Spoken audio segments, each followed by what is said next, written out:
All right, in this video, we're going to talk about section 4.1 dealing with first derivatives and graphs. Okay, and this does begin chapter 4 that deals with some of the applications that are related to taking derivatives. And this is one of them. First derivatives and graphs is section 4.1. And in this section, we're going to look at finding critical numbers of functions. Also, we're going to find intervals in which functions are increasing and decreasing and local extrema.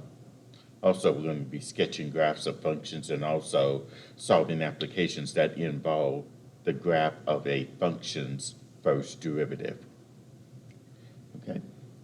All right, let's first talk about increasing and decreasing functions. And here's the first theorem that is related to increasing and decreasing functions here. You're first going to take the derivative of the function f of x, which is, of course, f prime of x. Now, and also, you'll be getting what they call a critical number when you set f prime of x equal to 0.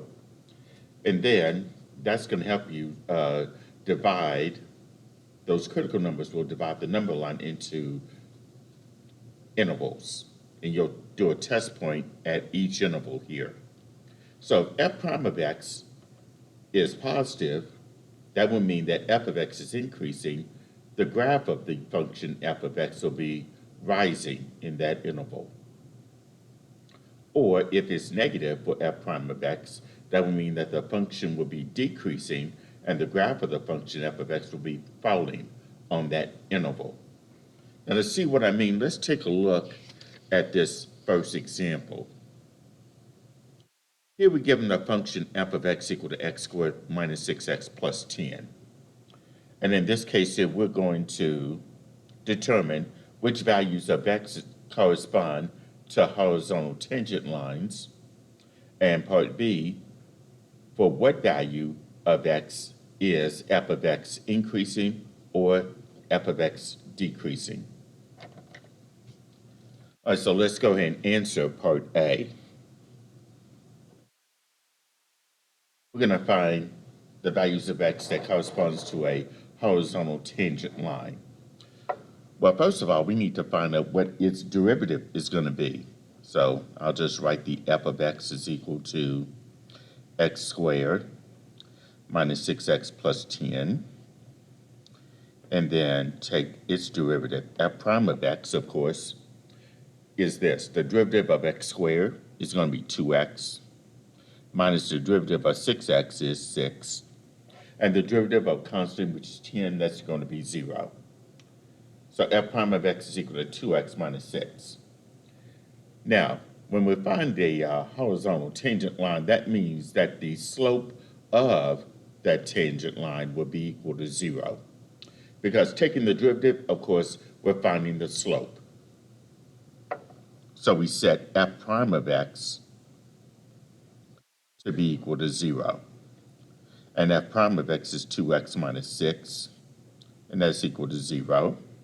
And then we solve for x by adding 6 on both sides in this equation. So 2x is equal to 6. Divide both sides by 2, x is equal to 3. So at x is equal to 3, that's where we're going to have a horizontal tangent line. A horizontal tangent line will occur at x is equal to 3. Now for part B, we want to know what values of x that the function is increasing and also decreasing. So here's what I'm going to do here. I'm going to draw a number line that separates this number into two different intervals. It's going to separate the number line into two intervals here. So now at 3 is where my horizontal tangent line will occur. So here I have two intervals on this number line. Going from left to right, it would be from negative infinity up to 3, and the other interval will be from 3 all the way up to infinity. Now for each of these, I'm going to select a test point and then substitute that test point for x in the f prime of x function. And that will tell me whether I get a positive or a negative number. And of course, if it's positive, that means it's going to be increasing. The function will be increasing. Or if it's negative, the function will be decreasing. So in this case here, for the negative infinity to 3, a good test point would be like x is equal to 0. Then I'm going to use f prime of x, which is 2x minus 6, and substitute the x with 0. So this is f prime of 0 is equal to 2 times x, which is 0, minus 6. 2 times 0 is 0, minus 6 will be negative 6. And as you can see, that this is negative. I came up with a negative value for f prime of x. So that tells me that on this interval from negative infinity to 3, negative infinity to 3, the graph of the function will be decreasing.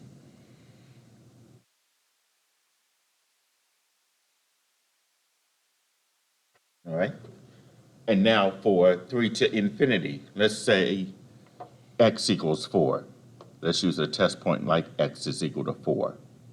And replace the x with 4 in f prime of x. So that means f prime of 4 would be 2 times x, which is 4, minus 6. 2 times 4 is 8. 8 minus 6 will end up being 2. And 2 is positive.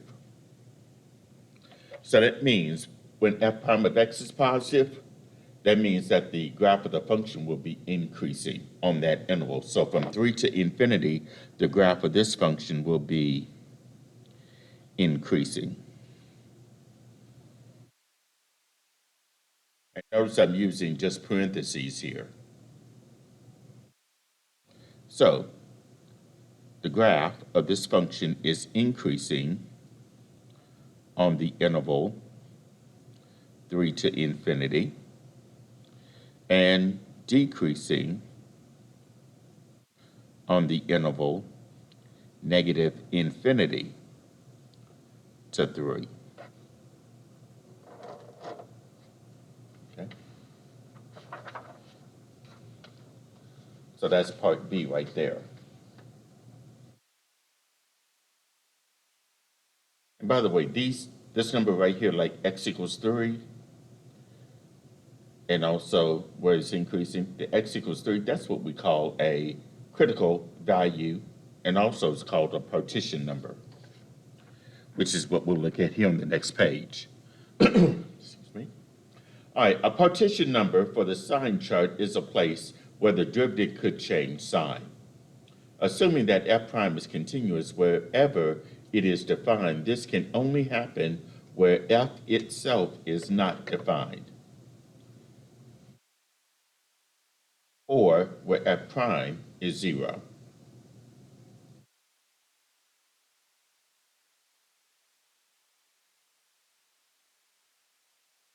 And I also should include where f prime is not defined as well. So where f itself is not defined, or where f prime is not defined, or where f prime is equal to 0. Okay, that would be our partition number. Now here's the definition of a critical number. Sometimes some textbooks call it critical values here. A real number in the domain of f, such that f prime of x equals 0, or f prime of x does not exist, is called a critical number of the function f. Okay. And here's an insight. All critical values or critical numbers are also partition numbers, but there may be partition numbers that are not critical values, and that's where the function f itself is not defined. And if f is a polynomial critical value, if f is a polynomial, critical values and partition numbers are both the same, namely the solutions of f prime of x is equal to 0. So in that last example that I did, not only was x equals 3 a partition number, it's also going to be a critical number as well. All right, so now let's look at example 2.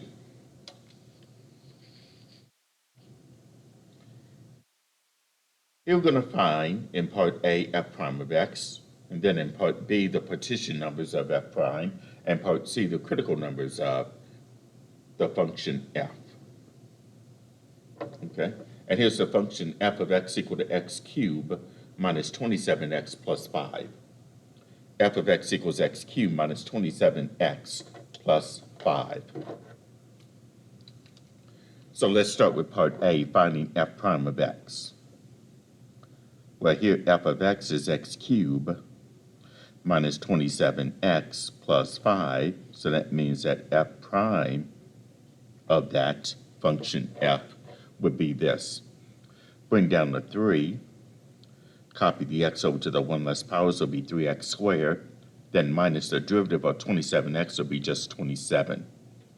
And the derivative of plus 5 will be 0.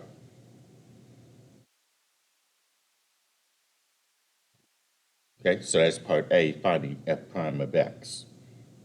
Part B is finding the partition numbers of f prime. And the way we do that is we take f prime of x, we take that first derivative and set it equal to 0. And that first derivative in this case is the 3x squared minus 27. And that will be set equal to 0.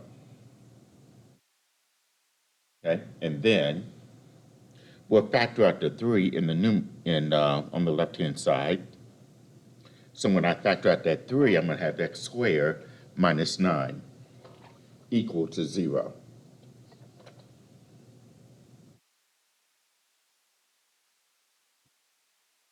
And then the next step would be to take that x squared minus 9 and factor it into two binomials, because x squared minus 9 is the difference of two perfect squares. So I'll factor this out with the 3 on the outside and then into two binomials.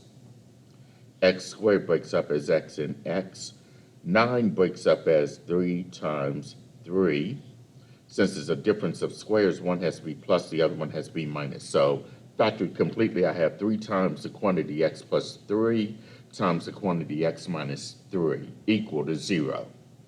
And then the next step would be to set each factor equal to 0. So I'm going to set 3 to be equal to 0, x plus 3 equal to 0, and x minus 3 is equal to 0.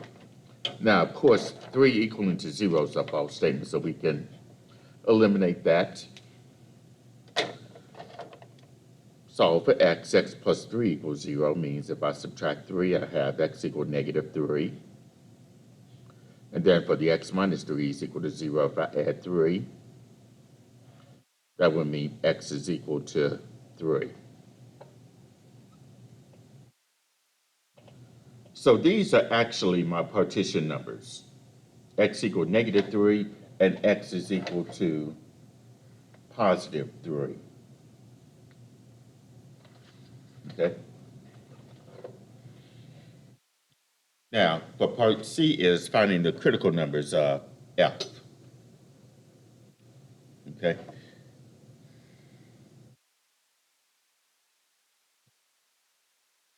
Well, if you look at it, you can see here that x equals negative 3 and x equals 3. Those are also going to be critical numbers as well. All right, so I can just say here, my critical numbers are x equals negative 3 and x is equal to 3.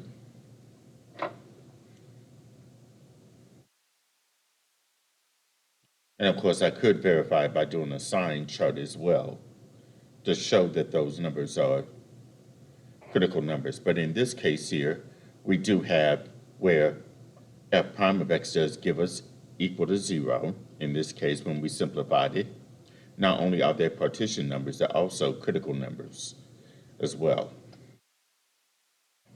And by definition, and by what we said here, since it's a polynomial, your critical values and partition numbers are both the same. And those are the solutions where f prime of x equal to 0. And we have a polynomial function here.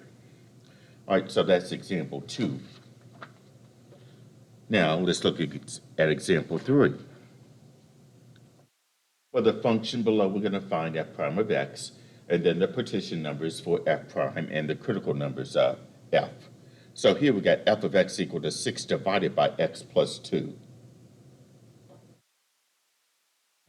All right, so let's find f prime of x.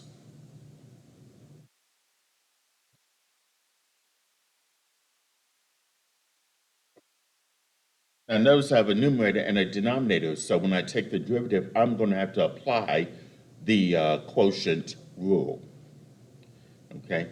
And yes, you're going to have to refer back to one of the videos back in chapter 3 where I talk about the product and the quotient rule and how to take a derivative using the product and quotient rules. Here I need to use the quotient rule because I have a numerator and a denominator. So when I take its derivative, f prime of x, it's going to be this. The bottom, which is your x plus 2, times the derivative of the top. The derivative of 6 will be equal to 0, minus the top, which is your 6, times the derivative of the bottom. The derivative of x plus 2 would just simply be 1. All of that would be divided by the square of your denominator. Okay? If you recall, denominator times the derivative of the numerator minus the numerator times your derivative of your denominator, and then divided by the square of that denominator. All right, so now let's simplify the numerator. In this case, 0 times x plus 2 is just going to be 0. Minus 6 times 1 will be 6. All that's divided by x plus 2 quantity square. 0 minus 6 is negative 6 over x plus 2 quantity square. So that's our first derivative.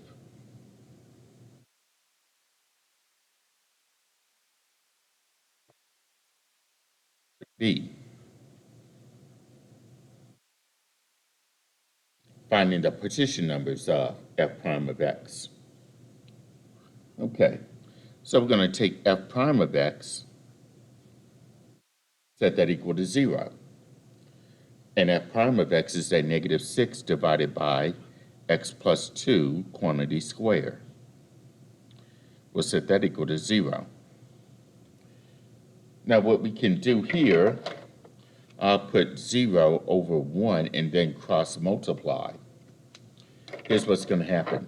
If I take x plus 2 quantity squared multiplied by 0, that's 0, equals to negative 6 times 1, that's negative 6. Here I got 0 equal to negative 6. That's a false statement. Okay? But what we can do here is take that denominator of x plus 2, set that equal to 0, because that could be a partition number. Okay? That could be a partition number here. So if I take the square root on both sides of this equation to solve for x, here I'm going to have x plus 2 equal to 0. And if I subtract 2 on both sides, that means x is equal to negative 2. So this would be a partition number.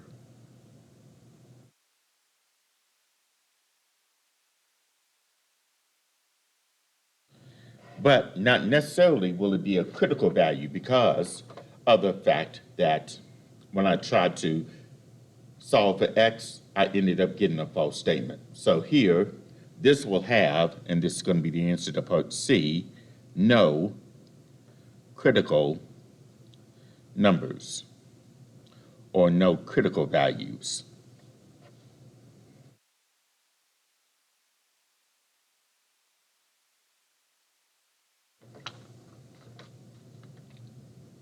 Okay, and that's because the function itself is not defined at x is equal to 2. I mean negative 2. Okay, so that's example 3. All right, on the next page is local extrema. And in this case, we're looking for local maximum and local minimum. And it says this: when the graph of a continuous function changes from rising to falling, a high point or a local maximum occurs. Or when the graph of a continuous function changes from falling to rising, a low point or local maximum occurs. Okay, so this leads to theorem 2, and that's this. If f of c is a local extremum of the function f, then c is a critical number of f. Okay, now what that theorem states is that a local extremum can only occur at a critical number. And it does not imply that every critical number produces a local extremum. Okay, so in this case here, this is just an example of a graph of y equal f of x where you have local maximum and local minimum and local extremum in this case.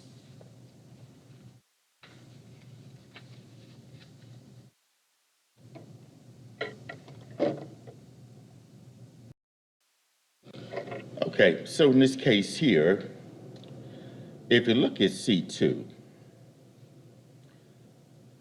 here's changing from falling to rising.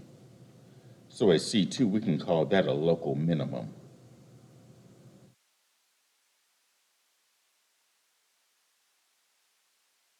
And also in this case right here, C3, the point where C3 is at, it's going from rising up, then falling.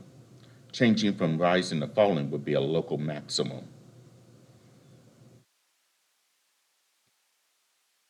Okay.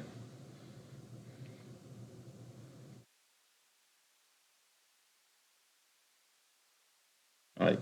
And at C1, it's not going to be a local maximum or local minimum because here it's falling, and then it's leveling off a bit, and then it's still falling. C4 has one of those sharp corners here. Okay. And then it turns up here. This would not necessarily be a local maximum, a local minimum, nor would this one be a local maximum. Okay.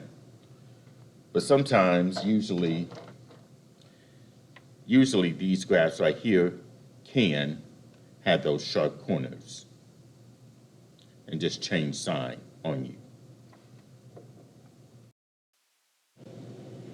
Okay. So these two, C1 and C2, are recognized as a local minimum for C2 and a local maximum for C3. Okay. Example 4 is just a graph that we have here. We're going to find the intervals on which g of x is increasing, those on which g is decreasing in any local maxima and any local minima. All right, so let's find out where it's increasing.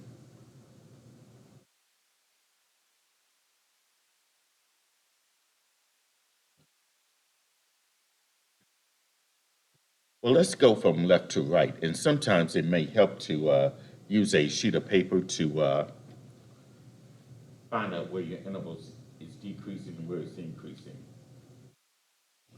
Okay, so what I'm going to do here is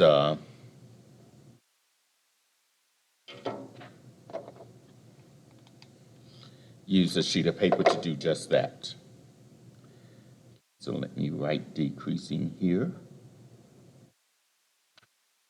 If you cover the graph up with a sheet of paper, you can see going from left to right, it is decreasing from left to right. So from negative infinity, because this goes on forever, so it's decreasing, still decreasing. It reaches its lowest point at -3. So from negative infinity up to -3, the graph is decreasing. So under decreasing, I'm going to put negative infinity to -3. And then after -3, you're going to see that it rises. It's increasing, still increasing, still increasing, up to this point right here. And at x is equal to 1, that's where it stops increasing. So between -3 and +1, the graph of that function g of x is increasing.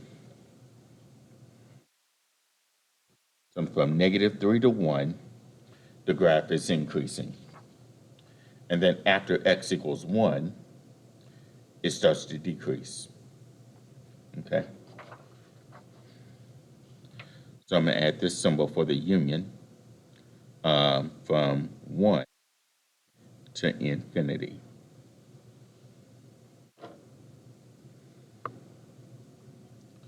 Okay, and if you remember from college algebra, when you were determining whether the intervals was increasing or decreasing, you have to use parentheses only. And you only use the x values, not the y values. All right, so now let's look for our local maxima and local minima. Starting with the local maximum. And there's only one. That would be this highest point right here. And it occurs at x is equal to 1. And the ordered pair for that would be 1, 5. So the ordered pair for the local maximum would be the ordered pair 1, 5. And then for your local minimum,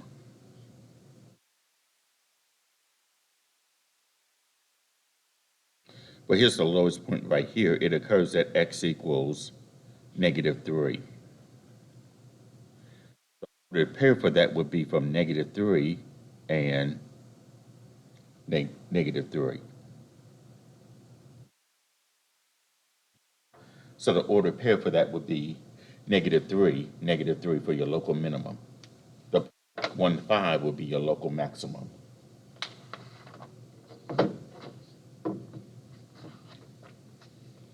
Okay. All right, on the next page is the first derivative test. The first derivative test.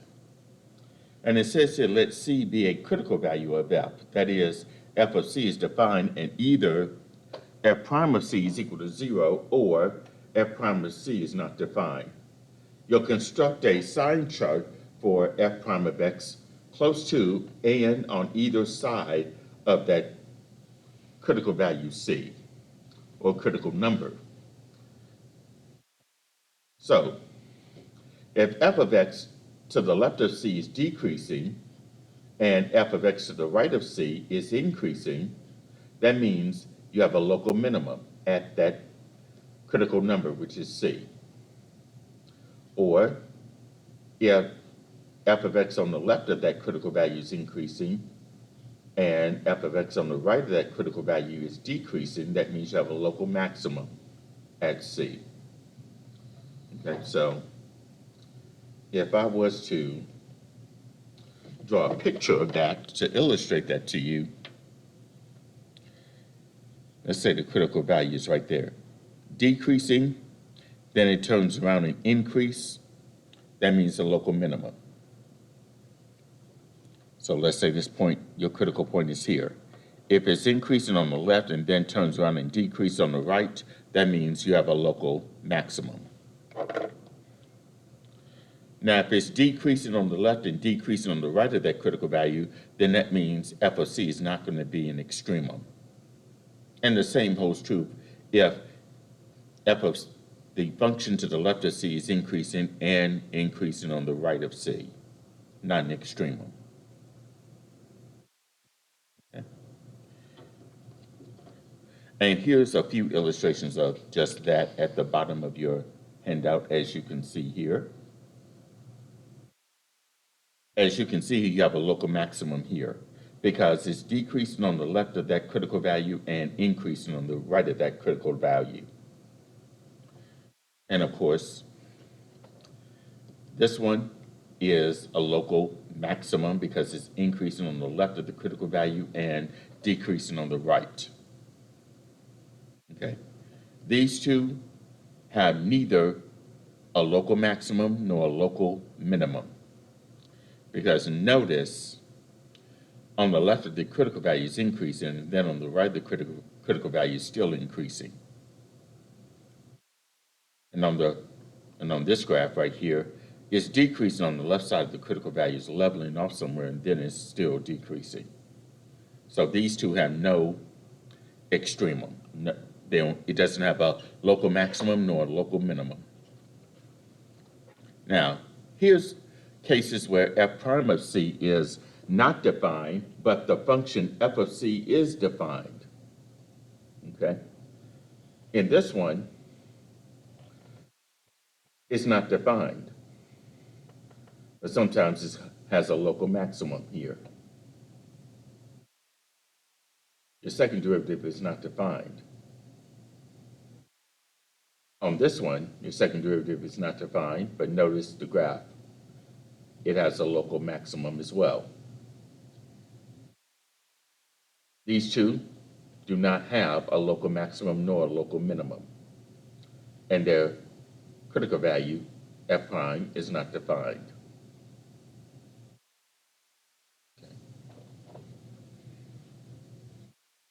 Okay. Now let's look at some examples of just this. In this case here, we're going to find the intervals on which the function f of x is increasing, the intervals on which f of x is decreasing, and your local extrema.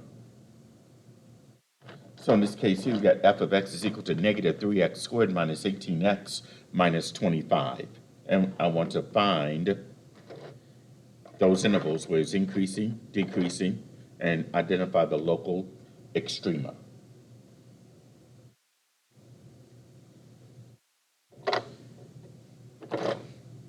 So in this case here, I'll write the function f of x equal negative 3x squared minus 18x minus 25. It's derivative first. Find the first derivative. In this case, the first derivative of that would be negative 6x minus 18. Bring the power down, multiply by negative 3, you get negative 6. Copy the x over to the 1 less power. The derivative of negative 18x is negative 18. The derivative of minus 25 is 0. So f prime of x is equal to negative 6x minus 18. Now let's find our partition numbers here. And I'm going to do that by setting f prime of x to be equal to 0. So I have negative 6x minus 18, and that's equal to 0. And then solve for x. So if I add 18 to both sides, that would mean negative 6x will be equal to 18 divided by negative 6 is equal to negative 3. That will be my partition number on the number line. It could be, since it's a polynomial function, it's also going to be my critical number as well. Now we want to find the intervals where it's increasing and decreasing. Okay. So this is where that sign chart comes in, or I usually use this. Partition number is going to be negative 3. The intervals that I'll be dealing with are from negative infinity up to negative 3, and the other one will be from negative 3 to infinity.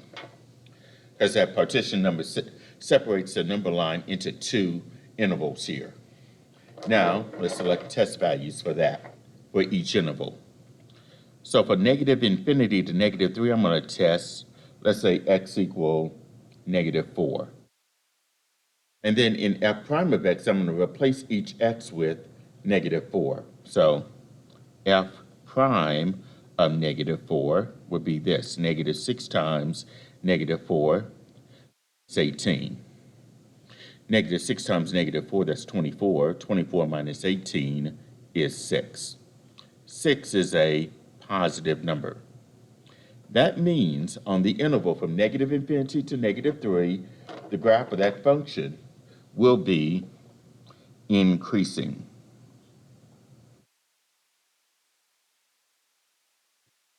And then for negative 3 to infinity, a good test value would be x equals 0.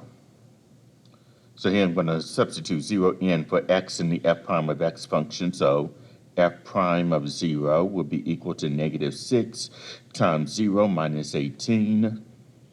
Negative 6 times 0 is 0. 0 minus 18 will be negative 18. And as you can see here, I came up with a negative value. So that means from negative 3 to infinity, the graph of that function will be decreasing.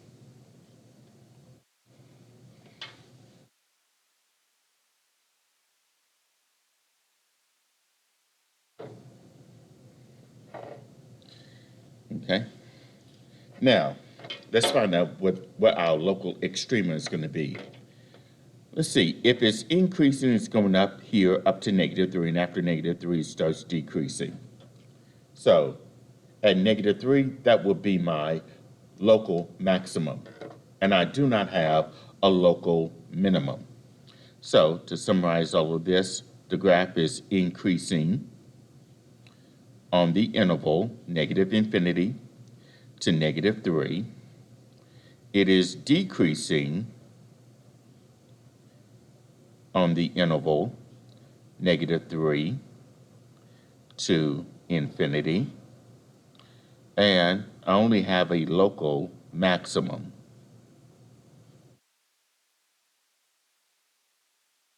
And that's going to be at negative 3. But here I need to find out what that y-coordinate is going to be. To find out what that is, I'll take that x equal negative 3, substituted for x in the original f of x function.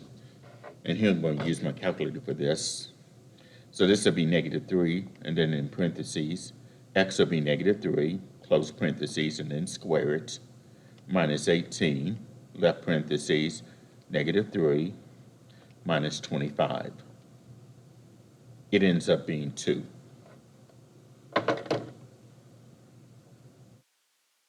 So all I did there was take x equal negative 3, substituted for x in the original f of x function to get the 2 right here. So my local maximum is from negative 3, is the ordered pair, negative 3, 2. And as far as a local minimum, there is none.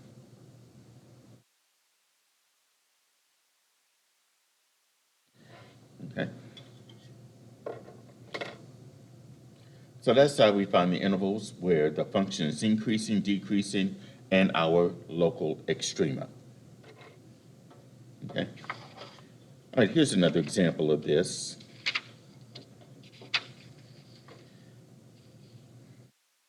Here I want to find the intervals in which the function is increasing, the intervals on which the function is decreasing, and the local extrema.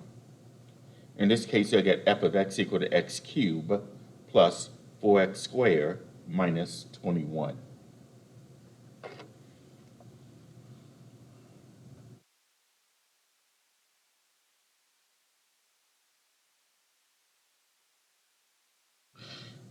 Well, let's first find out what f prime of x is going to be, okay, using that first derivative test. So we're going to find that first derivative here, which is in this case, x cubed, its derivative will be just 3x squared, plus the derivative of 4x will be 4. The derivative of minus 21 is 0. And then to find our possible critical numbers, take f prime of x, set that equal to 0. And then take 3x squared plus 4, that would be equal to 0. If I subtract 4 on both sides to get x by itself, that means 3x squared is equal to negative 4. Divide both sides by 3, you're going to get x squared is equal to negative 4/3. And we have a problem here because there is no value of x squared that would give me negative 4/3. So here, there are no partition numbers. And more than likely, since there are no partition numbers, there are not going to be any critical numbers here as well. Right? So we need to find out where the interval where it's increasing or decreasing and its local extrema. if there is one. And you know what? I'm going to use x equals 0 for some reason as a partition number, as a possible partition number. I'll use 0 and find out what's going on here with this graph. So the interval here would be from negative infinity up to 0, and then from 0 to infinity.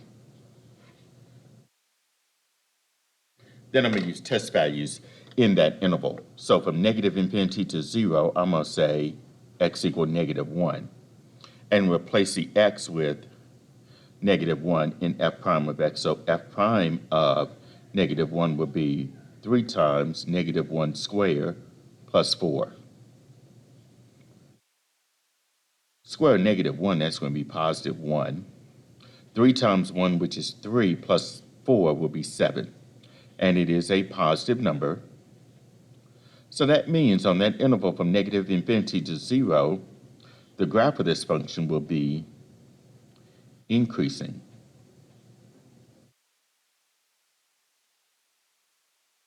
And then for 0 to infinity, I'm going to use x equals +1 and replace the x with +1 in f prime of x. And pretty much you're going to see here that 1 squared will be 1. 3 times 1 is 3. 3 plus 4 is 7. That too is a positive number. So here, from 0 to infinity, the graph of the function is increasing as well. So there is no change in whether it's increasing or decreasing, or decreasing then increasing. So it's just increasing all the way through. So the graph is only increasing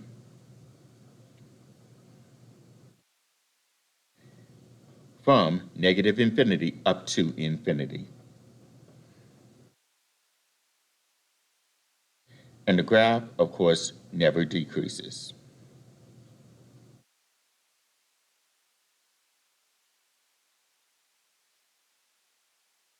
Okay?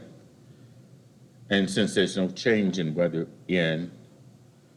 it's increasing or decreasing, or vice versa, that means we don't have a local extrema. There's no local maximum, no local minimum.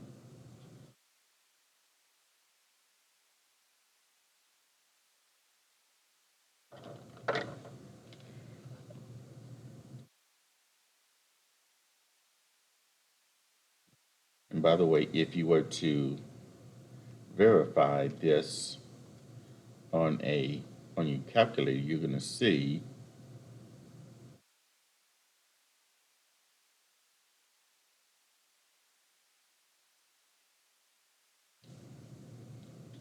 you'll see it's always going to be increasing all the way through. Okay.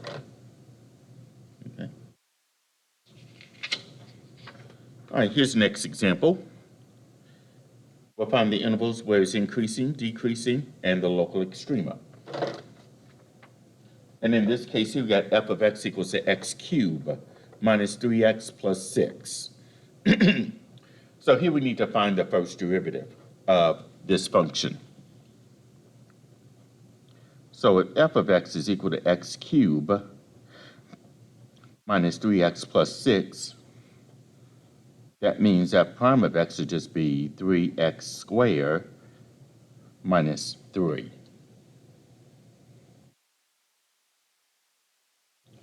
So in this case here, we'll just take f prime of x, set that equal to 0 to find out what our partition numbers are going to be. I'll take out a common factor of 3. That will give me x squared minus 1 equal to 0. And of course, x squared minus 1 can be factored as x plus 1 times x minus 1. So I have 3 times the quantity x plus 1 times x minus 1 equal to 0. We'll set each factor equal to 0. So I'll set 3 to be equal to 0, x plus 1 to be equal to 0, and x minus 1 to be equal to 0. And of course, 3 equaling to 0 is a false statement. Scratch that out.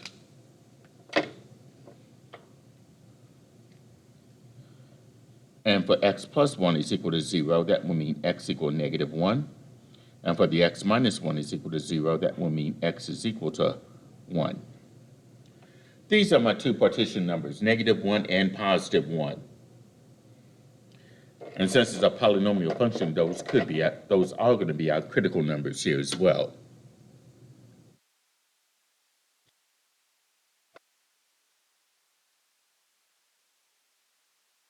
So let's say negative 1 is here. Positive 1 will be here. And we have 3 different intervals since we have 2 partition numbers here. One of them will be from negative infinity up to negative 1. The other one is from negative 1 to 1. And the other one's from 1 to infinity. For each interval, we'll select a test value. So that means I'm going to test from negative infinity to negative 1. Let's use x equal negative 2. And then replace each x in f prime of x with the negative 2.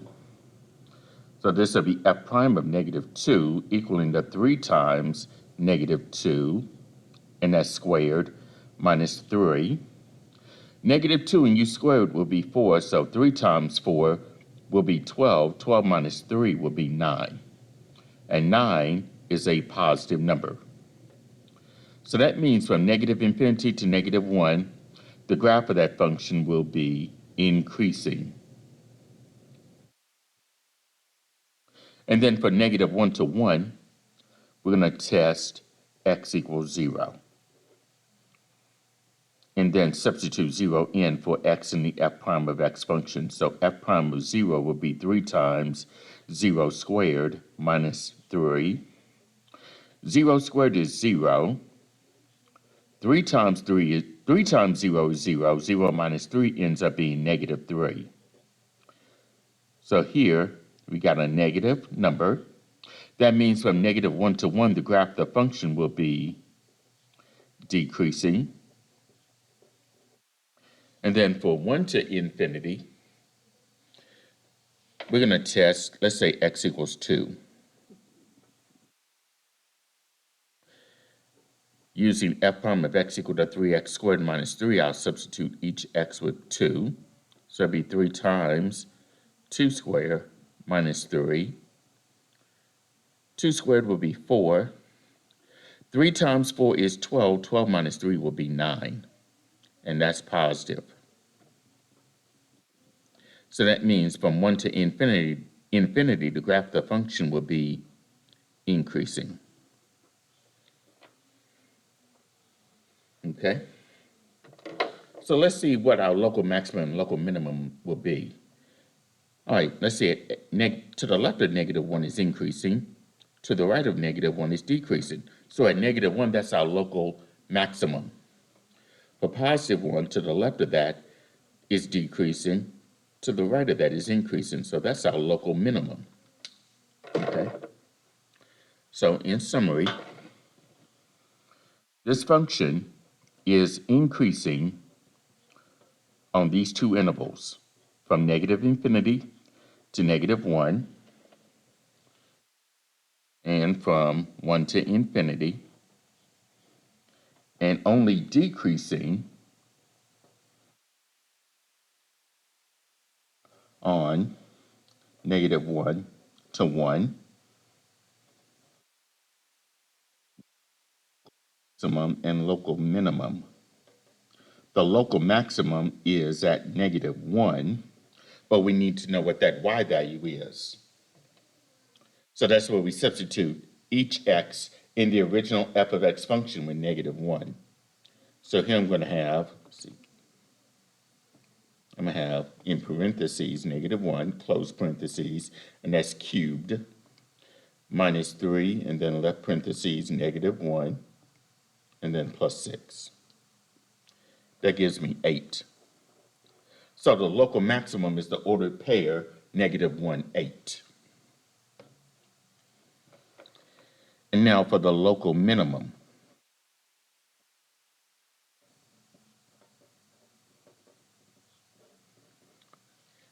+1, and then we find the y coordinate for that by replacing each x in the original function with 1. So be 1, that's cubed, minus 3 times 1 plus 6 would be 4.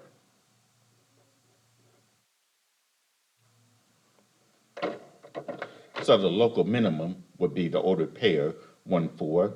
The local maximum is the ordered pair -1, 8. And the graph would be increasing on the interval from -infinity to -1, and from 1 to infinity, decreasing on the interval -1 to 1. Okay.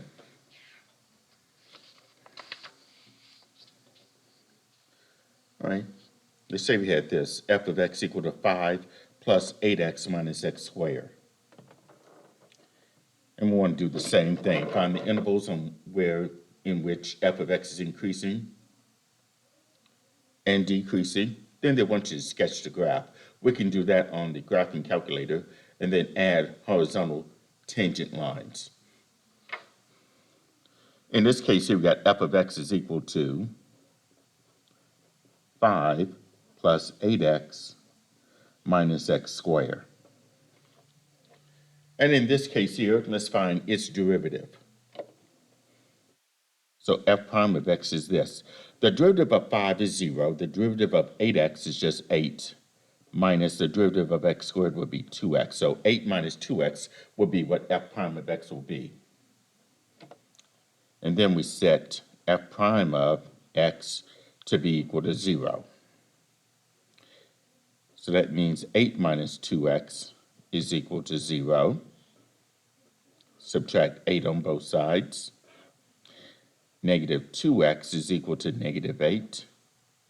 Divide both sides by -2, you'll get x is equal to 4. So x equals 4. That's going to be our partition number on the number line. So a possible critical value for that would be x equals 4.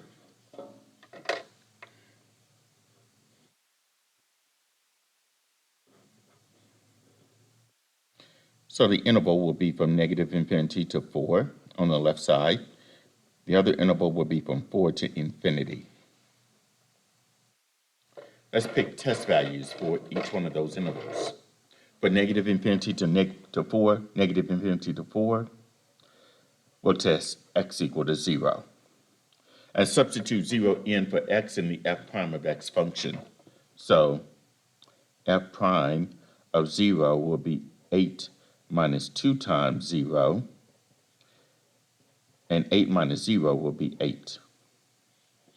So as you can see here, that is positive for f prime of 0.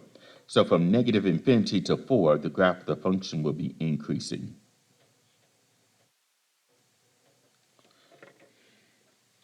And then from 4 to infinity, we're going to test x is equal to 5, because 5 is in that interval from 4 to infinity. And then replace the x in f prime of x with 5, so it'll be f prime of 5 is equal to 8 minus 2 times 5. 2 times 5 will be 10, so 8 minus 10 would be -2, and we came up with a negative value there. That means that the graph of the function is decreasing on the interval from 4 to 0.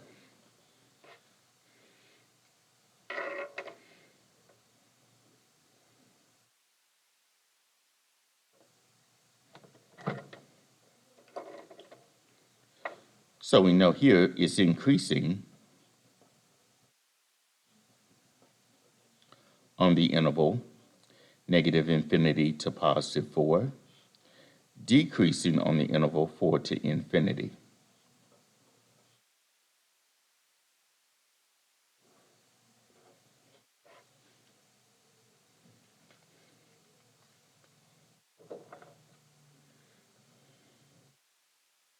So now let's do the graph.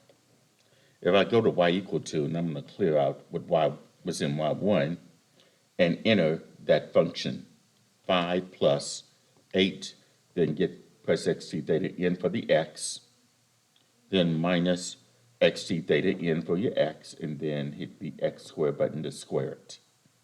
Now I'm going to do zoom 6.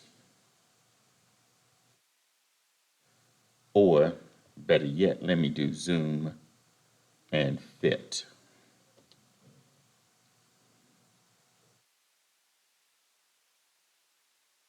Okay. Now, sometimes you have to play around with this, with your calculator to get what you want here. Okay. But that's what the graph will look like. Well, that's part of the graph, part of what the graph will look like. In the homework, you'll be given us a choice of graphs to choose from, along with their horizontal tangents. You have to select the one that would be correct here. And in this case here, you'll have a horizontal tangent somewhere up here.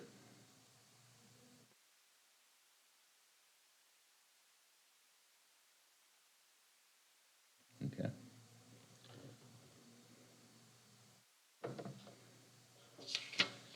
Okay, let's look at one more of these. You'll find the intervals on which the function is increasing and the intervals where the function is decreasing. Sketch the graph, add the horizontal tangent lines. The choices of graphs will be given to you along with their horizontal tangent lines. You have to select the one that best fits that one, the graph. Here we got f of x equals to 2 minus 12x plus 6x squared minus x cubed. And here I want to go through all of that I just mentioned. I'll rewrite the function.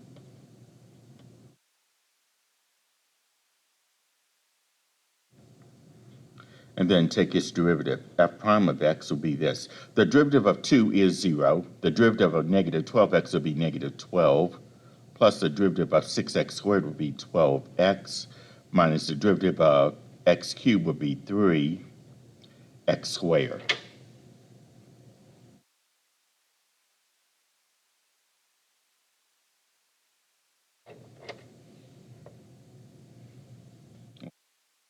So now, let's try to find our possible critical numbers by setting f prime of x to be equal to 0. So here I'm going to have negative 12 plus 12x squared minus 3x squared. Set that equal to 0. Now let's do some factoring here. I know that 12, 12, and 3 have a factor of 3, and they're negative, so let's factor out a negative 3. So negative 12 divided by negative 3 would be 4. 12x squared divided by negative 3 would be a negative, and this shouldn't be 12x squared, that should be just 12x. Okay. That's just a mistake there. It's 12x divided by negative 3, that would be minus 4x. Minus 3x squared divided by negative 3 will be a plus x squared. And that's equal to 0. And next, I will put the terms in descending powers. I'll put the x squared first, and then minus 4x, and then plus 4. Notice I can factor x squared minus 4x plus 4 into two binomials here. That would mean x minus 2 and also x minus 2, because the middle term is a minus, the last term is a plus. So here I have a perfect square trinomial. And x minus 2 times x minus 2 can be rewritten as x minus 2 quantity squared. So I have negative 3 times x minus 2 quantity squared equal to 0. Then set each factor equal to 0. So that means negative 3 equals 0. X minus 2 quantity squared equals 0. And negative 3 equal to 0 is false. X minus 2 quantity squared equaling to 0 means I can take the square root on both sides to get rid of the square. That would mean x minus 2 is equal to 0. add 2, you're going to get x is equal to 2. So my partition number is x is equal to 2.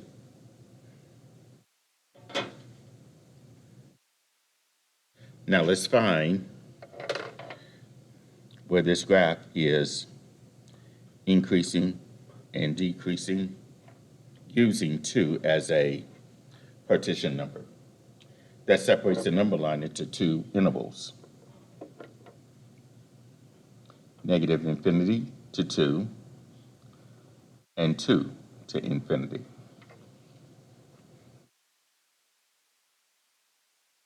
So in this case here, for negative infinity up to 2, a test value for that would be like x equals 0. Place the x with 0 in f prime of x, which is this. So f prime of 0 would be this, negative 12 plus 12 times 0 minus 3 times 0 squared. What's going to happen here is this. I'm going to have negative 12 plus 12 times 0 is 0, minus 0 squared is 0 times the 3 in front will be 0. So this ends up being negative 12, which is negative. That means from negative infinity to 2 is decreasing for this graph. And then for 2 to infinity, I'm going to test x is equal to 3. And then substitute the x in f prime of x with 3. So f prime of 3 would be negative 12 plus 12 times 3 minus 3 times 3 squared. You know what? I'm going to do all of this in the calculator to save time. In this case here, negative 12 plus 12 times 3 minus 3 times 3, close parentheses. If I square it, I get negative 3. And that 2 is negative. So from 2 to infinity, the graph of this function is also decreasing. So pretty much it's just the graph of the function is decreasing everywhere.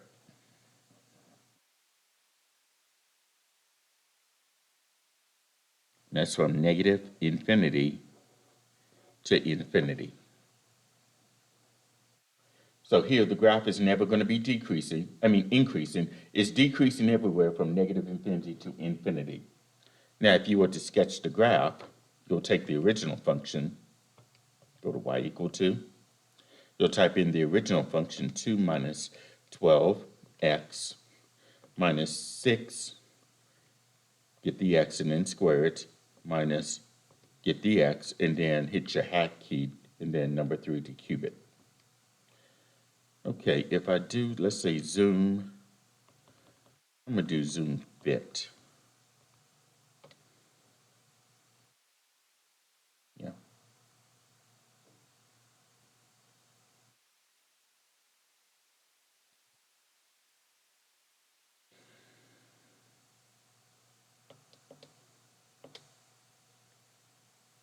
There we go.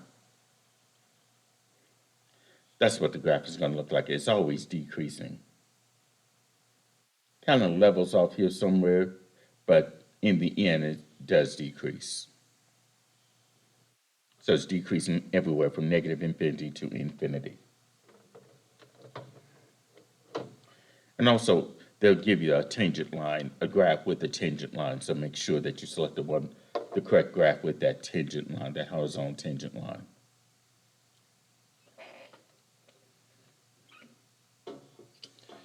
All right, theorem 3 is this. The intercepts and extrema of polynomial functions. If you have a polynomial function, f of x is equal to a sub n x to the n plus a sub n minus 1 x to the n minus 1, and so on, all the way to a sub 1x plus a sub 0, where a sub n is not equal to 0, is a polynomial function of degree n greater than or equal to 1, then f has at most n x-intercepts and at most n minus 1 local extrema. So here, if you look at the highest exponent of that polynomial function, that would tell you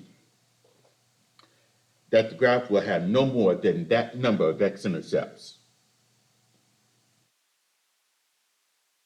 and no more than one less than the highest exponent.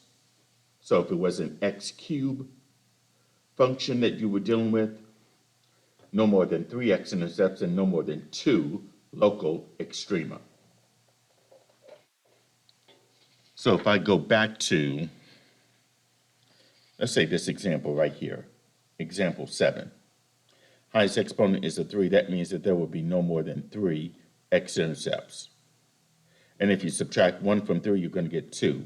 So that means there's no more than 2 local extrema. That's what that theorem is stating. Okay. All right, also let me mention that there is no guarantee that the nth degree polynomial has exactly n minus 1 local extrema. There just can't be no more than n minus 1 local extrema. That's not always going to be the case, like in this example here that I just did. This one didn't have any local extrema because it was decreasing everywhere from negative infinity to infinity. All right, here's the last example. This is just an applications example dealing with first derivative and graphs.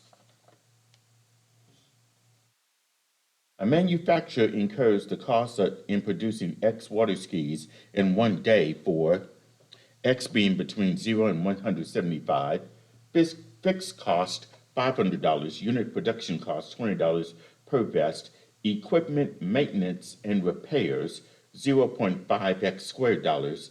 So, the cost of manufacturing X vest in 1 given day is given by this formula. C of x is equal to 0.05x squared plus 20x plus 500, where x is between 0 and 175. And in part A, we want to find out what is the average cost per vest if X vests are produced in 1 day, and find the critical values of C bar of X. That's the intervals on which the average cost per vest is decreasing, the intervals on which the average cost per vest is increasing, and the local extrema. And here we're not going to do the graph. Okay, so now we need to first find out what C bar of X. That is the average cost per vest that are produced in a single day. So this is part A. And we have the cost function C of X equaling to 0.05 x squared plus 20x plus 500. Now to find the average cost, if you recall, you take your cost function, divide by x.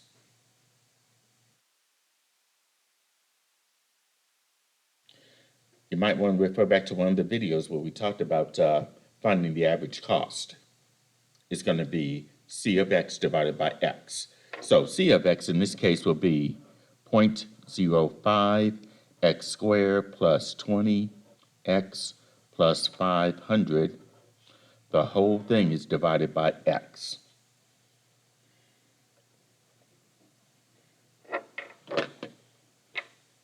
And of course, each term in the numerator will be divided by x.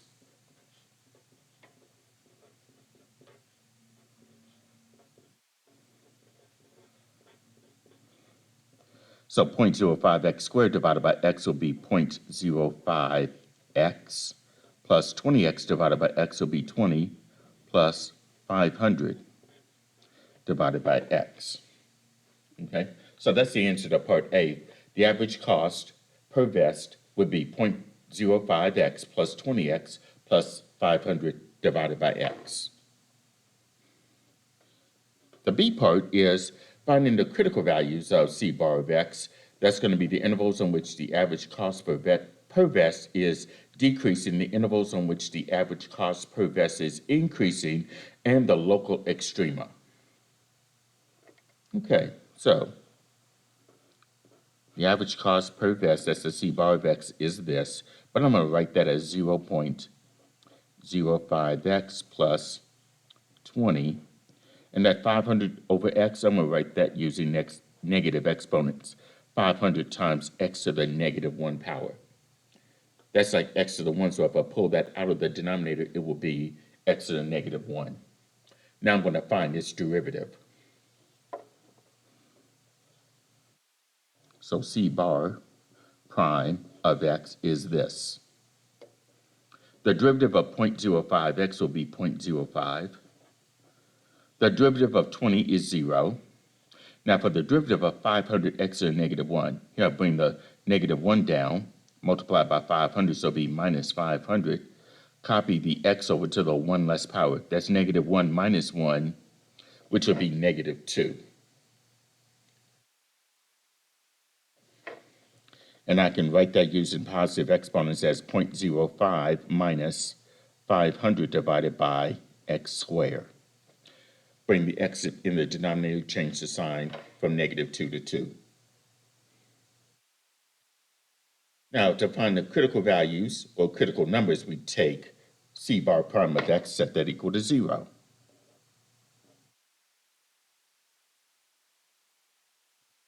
So in this case here, that was 0.05 minus 500 over x squared, and that's equal to 0.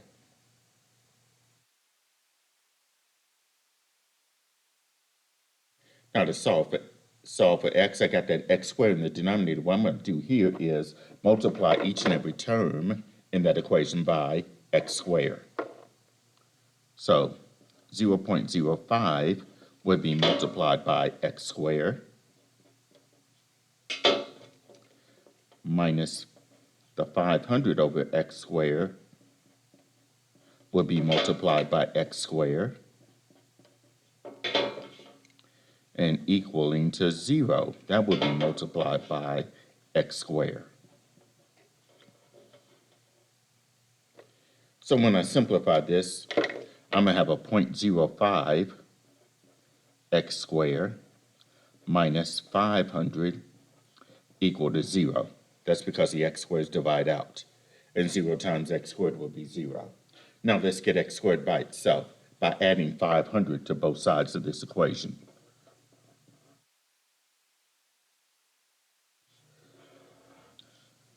So that means I have 0.05 x squared is equal to 500. Divide both sides of the equation by 0.05. That will mean x squared is equal to, and I'm going to calculate this off the camera, 500 divided by 0.05. That would give me 10,000. So x squared is equal to 10,000. And to solve for x, I'm squaring it, so I need to take the square root on both sides. And I do need to include that plus or minus symbol, since I'm taking the square root on both sides. That will mean x is equal to plus or minus. The square root of 10,000 is 100. So what that means here is this. X is equal to 100, or x is equal to negative 100. However, since we're dealing with the number of vests that's produced in a single day, our x value can't be negative. So I'm going to eliminate that x equal negative 100. Okay? So x will be 100. That would be my critical number. All right? So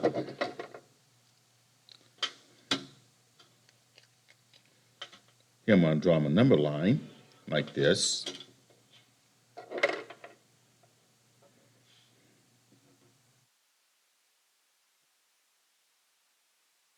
100 will be here. My intervals that I'm going to be dealing with will be, and this is the interval that I have from 0 to 175. I actually have this 0, and that's 175. So my intervals here will be from 0 to 100. The other interval will be from 100 to 175. Okay? Because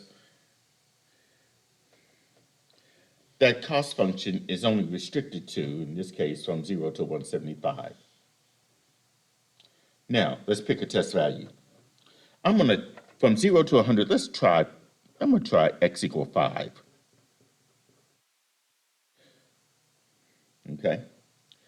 Now, c prime of x was this 0.05, x minus 500 over x squared. C bar prime of x. Let's substitute the 5 into this c prime of x function, c bar prime of x function. So that's 0.05 minus 500 over x, which is 5, and that's squared. And I will do this in the calculator. So 0.05 minus 500 divided by 5, and that's squared. Here I get negative 19.95. And here it is negative, so between 0 and 100, the average cost per vest is decreasing.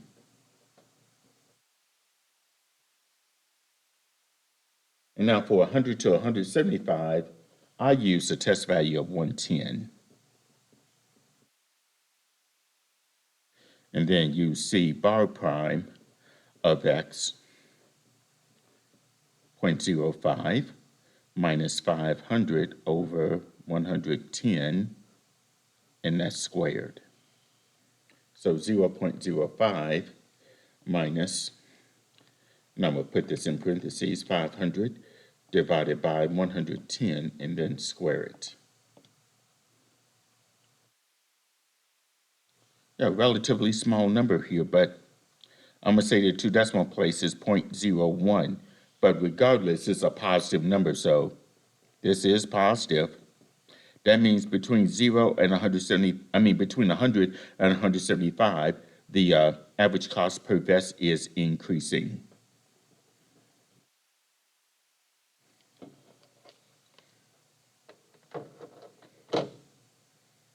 Okay. So in this case here, my local extrema, well, let's identify where it's increasing. The average cost per vest is increasing from 100 to 175 on that interval and decreasing on the interval of 0 to 100.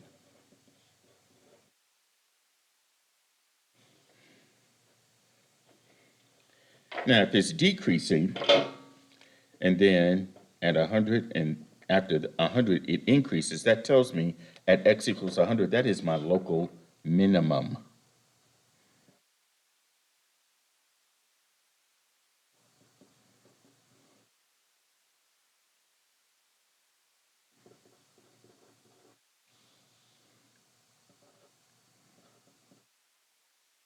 And here they want the cost at, let's say, x equals 100. So here we use the original cost function in part A and just substitute the x with 100.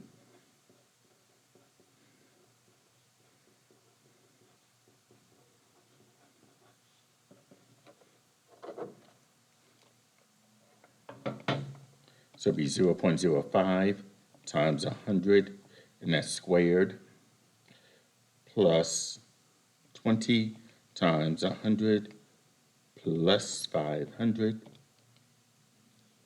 it'd be $3,000. So the cost of manufacturing 100 vests on a given day would be $3,000, okay?